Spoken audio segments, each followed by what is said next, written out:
হায়াতের প্রত্যেকটা মুহূর্তের প্রত্যেকটা বয়সের মানুষ পাওয়া যায়, কিন্তু কবরস্থান এমন একটা জায়গা যেখানে একদিনের বাচ্চাও আছে, এক মুহূর্তের বাচ্চাও আছে, 1 ঘন্টার বাচ্চারও কবর আছে। বড় কবরস্থানে যাও না, মাটির নিচ এমন একটা জায়গা যেখানে বৃদ্ধা থেকে নিয়ে বৃদ্ধ 80, 100 বছর, 110, 20 বছর নিয়ে 1 ঘন্টার বাচ্চা সহ প্রত্যেকটা মুহূর্তের লাশ এখানে গিয়ে খুঁজে পাবে। তোমার মতো অনেক এমন যুবক যেটা মাটির ভিতরে শুয়ে রেজা রেজা হয়ে গিয়েছে, শেষ হয়ে গিয়েছে, তাদের অস্তিত্ব আর পৃথিবীতে নাম নেওয়ার মতো কেউ নাই।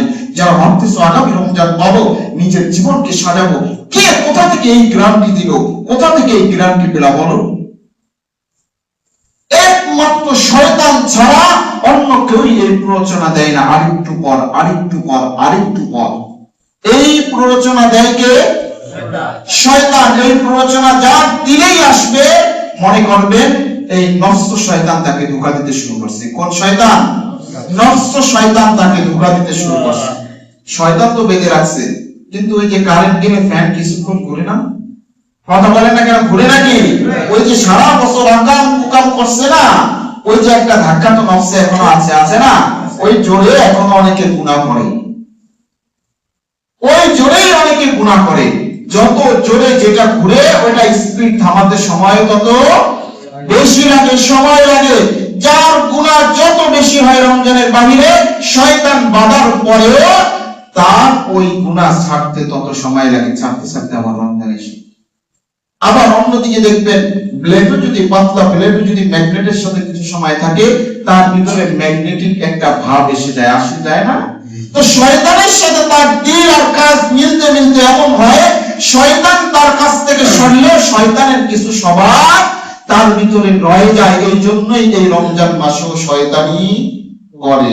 এই রমজানে কেউ সরকারি অফিসে যান নাই, গেছেন তো অনেকে কাজে, ঘুষ শয়তানরা ঘুষ নেয় নাই, কথা বলে না কেন? শয়তানরা ঘুষ নেয় না?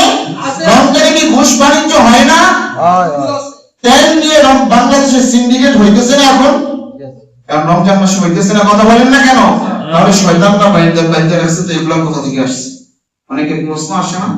শয়তান তো বাইরে রাখছে। ওই যে ম্যাগনেটের সাথে বাজতে বাজতে যেমন একটা পাতলা প্লেটের ভিতরে ম্যাগনেটিক ভাব আসে, তো ওই শয়তানের সাথে ওর কাজ মিলতে মিলতে, ওর অন্তর মিলতে মিলতে শয়তান সরে গেছে, কিন্তু ওই শয়তানের ভাবটা এখনো তার ভিতরে রয়ে গেছে। তো যাই হোক, এই যে ভুল কাজ যেগুলো আমাদের দ্বারা হয়, এগুলো আগের শয়তানির কারণে হইতেছে। কিসের কারণে হইতেছে?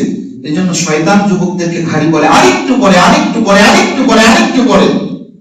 কি আরেকটু পরে? আগামী রমজান, এই রমজানে এত তাড়াতাড়ি ভালো হয়ে গেলে হয় নাকি? দাড়ি পাকবে, সন্তান আসবে, চাকরি বাকরি হবে। এই যে বলে না, কে বলে? ওই নফস শয়তান। এখান থেকে ফিরে আসতে হবে, নিজেকে ঘুরাতে হবে। নিজেকে আল্লাহ ওই ইচ্ছা শক্তি দিয়েছে, চাইলে একজন মানুষ নিজের দিনকে ঘুরাতে পারে, যে না আজকে থেকে আর আমার দ্বারা একটা গুনাহ হবে না। রমজানের সামনে যেই কয়টা দিন আছে, ওই কয়টা প্রত্যেকটা মুহূর্তকে আমি যেইভাবে কাটালে আল্লাহ এবং তার রাসূল খুশি হবে, ওইভাবে কাটানোর চেষ্টা করব। এটা যদি নিয়ত করে ইনশাআল্লাহ প্রত্যেকেই পারবে। নিয়ত আছে তো? আমার নিয়ত আছে। সবে কদর বুঝবেন তো? 2 দিন তো চলে গেছে, আর বাকি যেই কয়দিন আছে 7 দিনের চান্স বুঝবেন তো? 7 দিনের ভিতরে কথা বলেন না, নিয়ত আছে তো? না আগামী বছর খুঁজবেন, এই বছর আর লাগবে না। যুবক ভাইরা কি বলো? কিছু যুবক দেখা যায় আগামী বছর হায়াত পাবে তো? আগামী রমজানে হায়াত আছে তো? কথা বলো। যদি নাই থাকে তাহলে এই রমজানের যে কয়দিন আছে মূল্যায়ন করবে, যে কয় মুহূর্ত আছে মূল্যায়ন করতে শিখি ভাই। আর আরেকটা কথা তো আছে, যদি রমজান পেয়ে কোনো ব্যক্তি কি না করতে পারে, গুনাহ মাফ না করাইতে পারে, বদদোয়া সরাসরি কার? আল্লাহ রাসূলের গুনাহ মাফ করানোর জন্য প্রচেষ্টা শুরু করে। আল্লাহ প্রত্যেককে তৌফিক দান করুন।